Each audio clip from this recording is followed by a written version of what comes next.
So, as you may know, we are within the month of Cancer at this point. And to say the least about it, Cancer is an emotional sign. The energy this month is an aggressive energy. It can be experienced as a chaotic energy.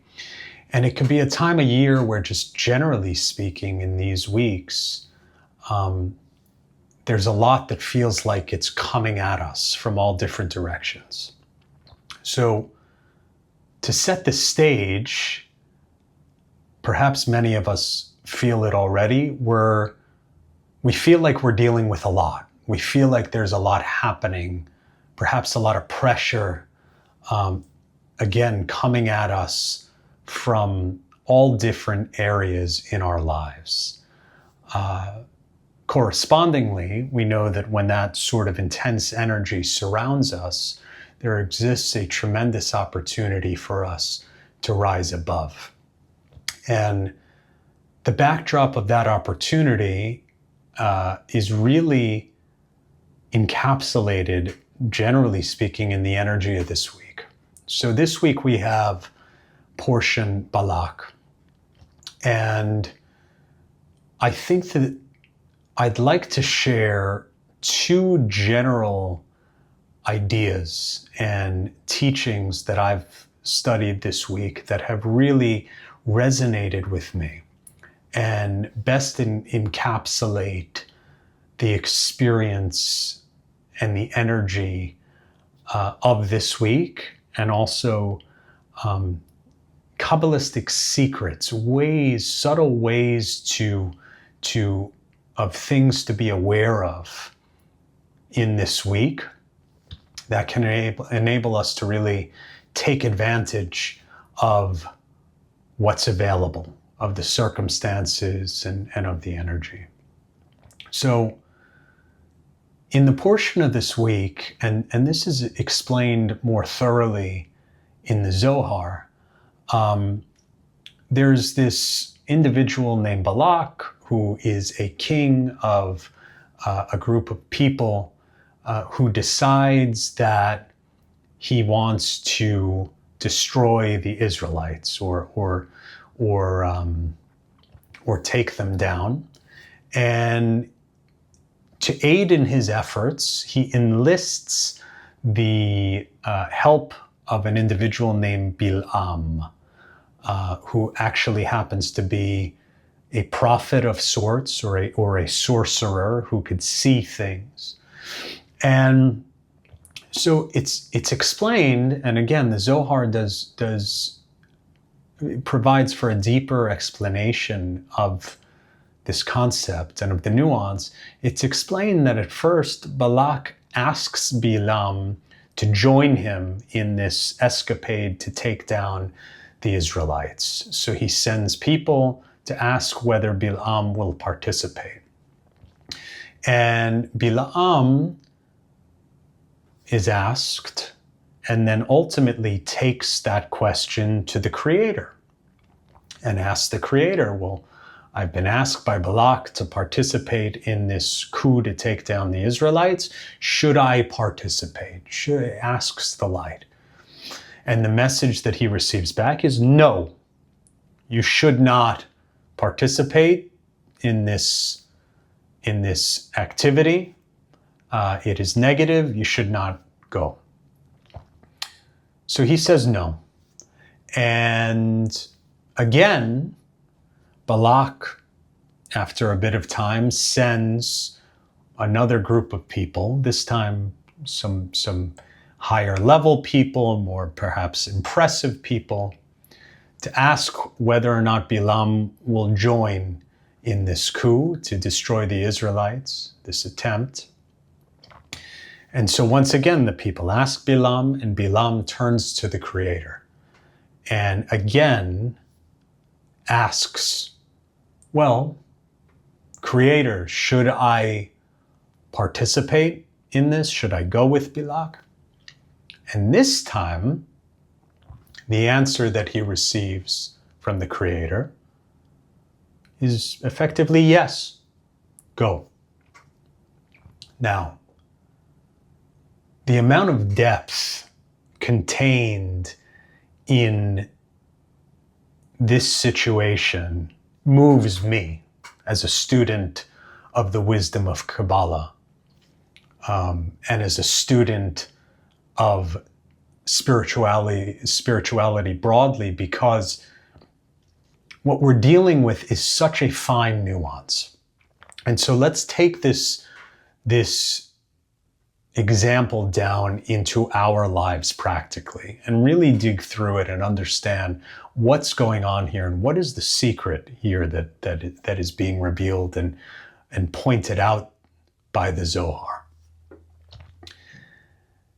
How many times in our lives, when we have a critical decision to make, should I date this person, or should I start this business, or should I enter into this partnership with this individual or this company, or where should we send our child to school? Should it be this school or that school? Anytime we come across a key decision in our lives, and especially for those of us who are committed to a spiritual path, who are committed to spirituality, and who are constantly trying to invoke the strength of the light into our decision making and into our lives, many times when that decision point comes to us initially,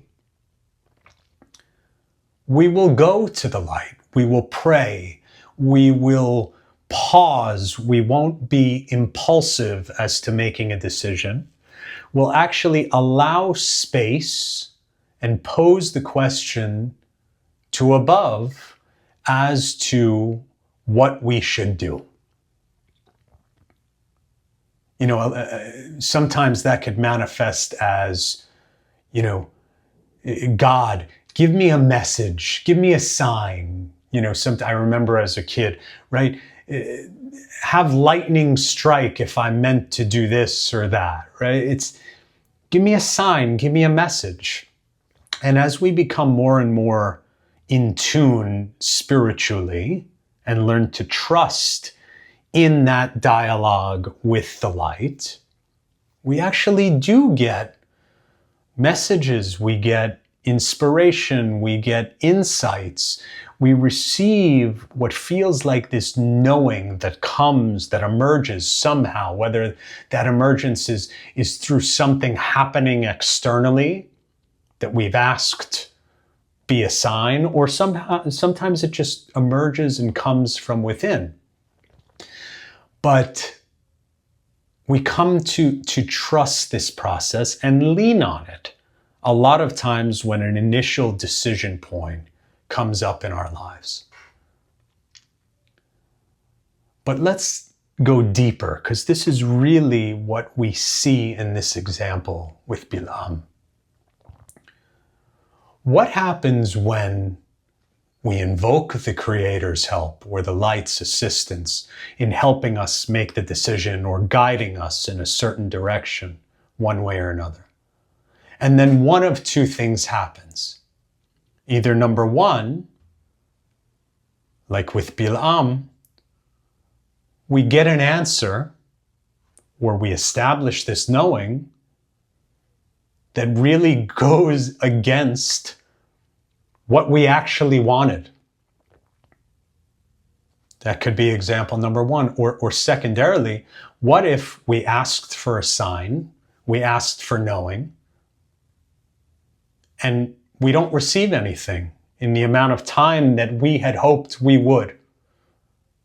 And so we run out of patience. It's taking too long, right?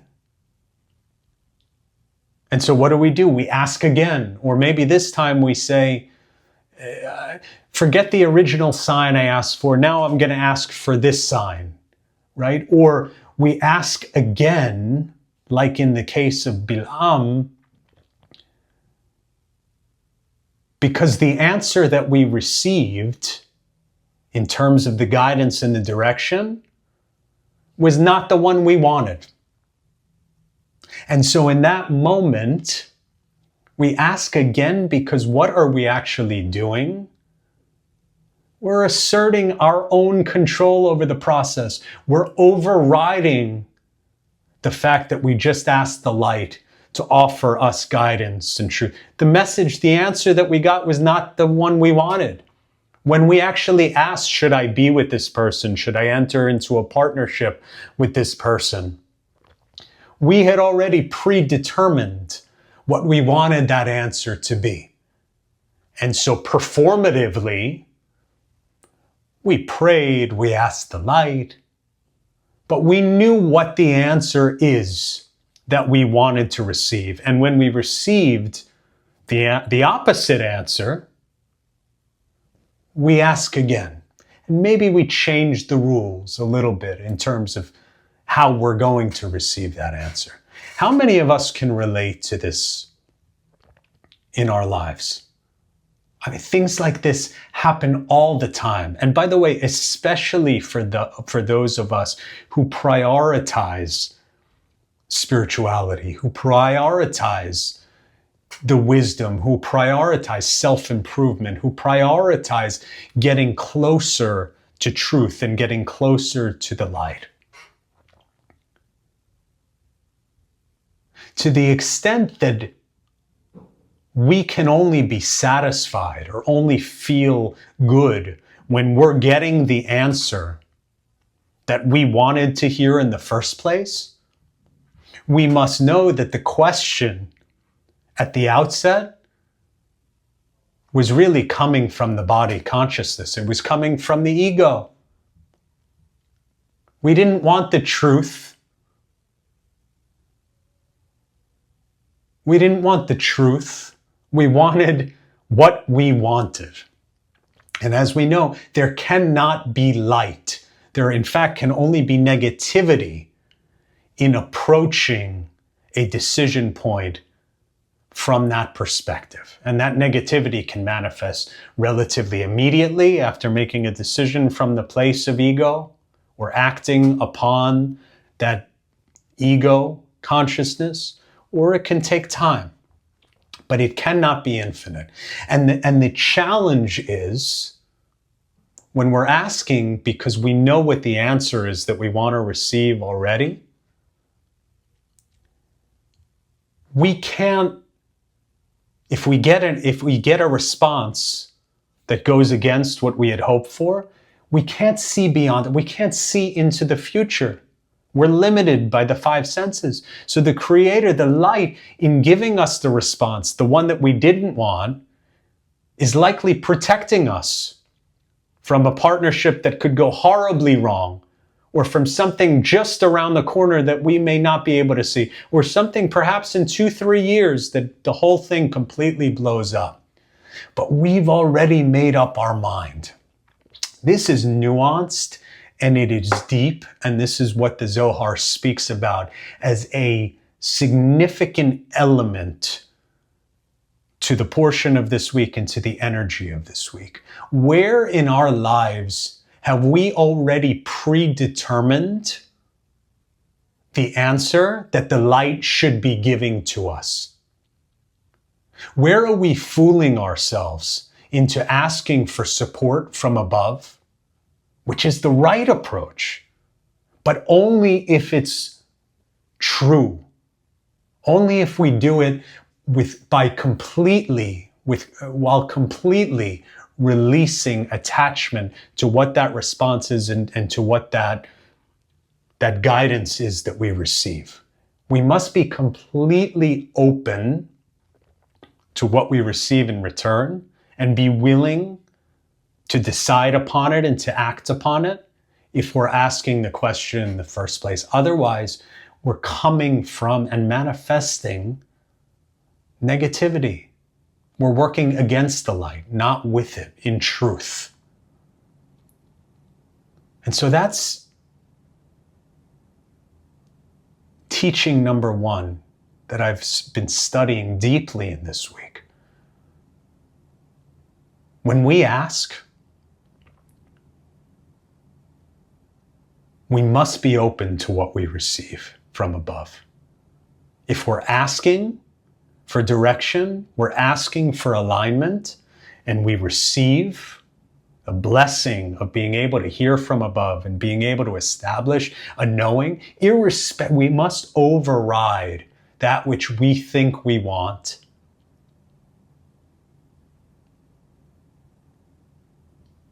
and move in the direction in which we're being guided from above, if we're connected to it and if it's true.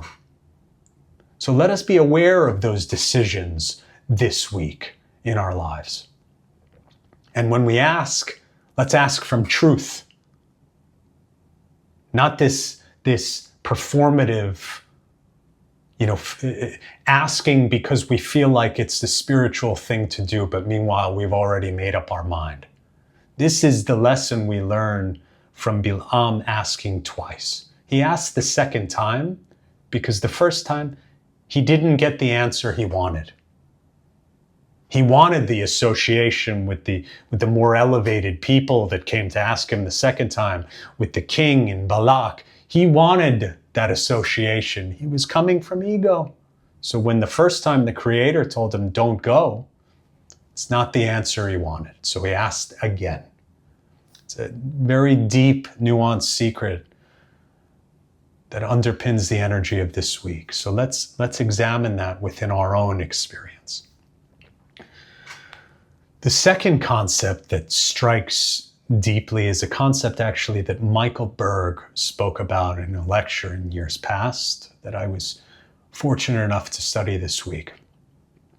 And he differentiates between two groups of people. Simply put, there's Balak and Bilaam, whose energy and ego is built around destruction, right? Their focus was on destroying or eliminating the Israelites. And there are many reasons for that, but that was their intention, right? Coming from a place of negativity. They say that they actually represented the archangels of negativity, energetically speaking, these two individuals. And on the other side, you have what the Israelites represent, which is people that are truly on the spiritual path, that are seeking to channel more light, both for themselves and for the world, that are genuinely committed to elevation and to building up others, not destroying them, to bringing the world to a better place, to inspiring others, to lifting up others, to sharing with others, right? And so Michael Berg, he focuses on that second group, those who are spiritually inclined, who are committed to the work. Those of us who are listening to this right now, we're committed to week in and week out, working to understand the opportunities available to us and take advantage of those. It's difficult work, it's intentional work, it's disciplined work, but we're here and we're ready to do it. But he goes further and he says, those of us who are actually on the spiritual path, and this is the week, we must examine why we're on that path. Why are we on the path? What is our objective? And he points out that many times, those of us that are on the path are ignoring a lot of the means of the matter and focused solely on the end. What is it? What is the meaning of that? Meaning, are we on the spiritual path to exist in a state and in a lived state where we have no more worries, no more doubts, no more fears, no more challenges? We've built ourselves up and we've done the work and we've committed to spirituality and to the light and to living a life from that perspective consciously. And so now We're up on the mountain, enjoying the fruits of that commitment, and life is totally devoid of any challenges, fears, doubts, worries, or lack. We're just in this state of complete bliss all of the time. That sounds like an end, right? And the truth is that is, in many ways, the ultimate end. When we speak about the end of the correction, or the Gemara Tikkun, the finality of the process, without going too deeply into it, the process in which we're currently working through in this physical world, is a state where pain, suffering, and death no longer exist in our experience. However, as spiritual people, he explains, that is not our objective in the day-to-day. And in the day-to-day, each day and every day, should not be where the majority of our focus and energy is placed. No. Our focus and energy as spiritual people, and knowing that we're ultimately getting to that ultimate place, is in fact the opposite. It's running towards the challenges, seeking them out, examining ourselves and examining our circumstances in our lives, and trying to understand, where are the fears? Where are the doubts? Where are the challenges? I want to run into them. That's step number one. Run into them, not avoid them, not run away so that I experience this manufactured life devoid of challenge or devoid of fear. Our role as spiritual people is to get into the mud, run towards the challenge, and then to elevate within those challenges, within the darkness. What does elevate mean? It means to get ourselves to a point through the spiritual work, through the study, through the tools, the wisdom of Kabbalah and other spiritual practices that enable us to, within the darkness, running towards the darkness, within the challenge, find a state of equanimity, find a state of joy. That is our work here and now. And through that work, we achieve, ultimately, the end of pain, suffering, and death, and the experience of the challenge. But it's not that our effort is focused on experiencing that here and now. To the extent that our mind, our consciousness goes to the end prior to dealing with the means, or ignoring even the means, we're missing the point completely. We're missing the point completely, and we will never get to the end. So it's a powerful reminder that in this week,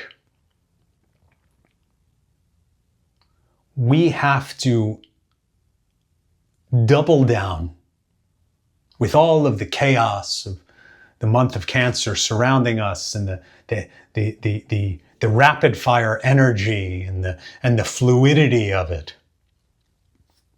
The things that don't make sense, the things that are coming at us that can't seem to make sense. This is the week to actually, and by the way, not only this week, but this is how we're told to live our lives, running towards the challenges, running towards the darkness. And our work is consistent, day in and day out, running towards and finding joy within them. How do we do that? How do we do that? There's only one way. Invoke the strength from above. We ask each and every day, and the start of each new day comes with more darkness, more challenges, more of Balak and Bilaam, more of the negativity. It comes at us each and every day.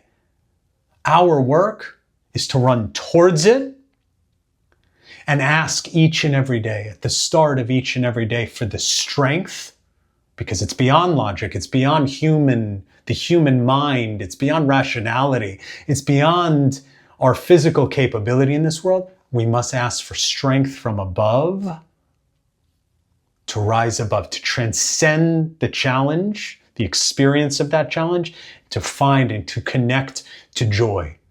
You know, there are people, some of the most successful people in the world, there are people that live each and every day in the fire, completely from all angles. And many of us who want success at these levels, this is what we ask for. We asked for a million things going on and for opportunities and things to be coming at us from all directions. It's actually what we asked for.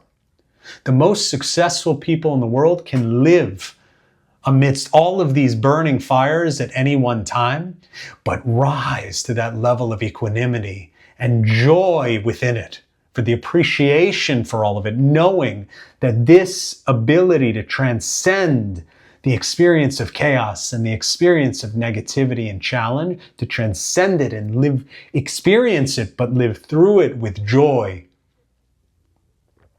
and with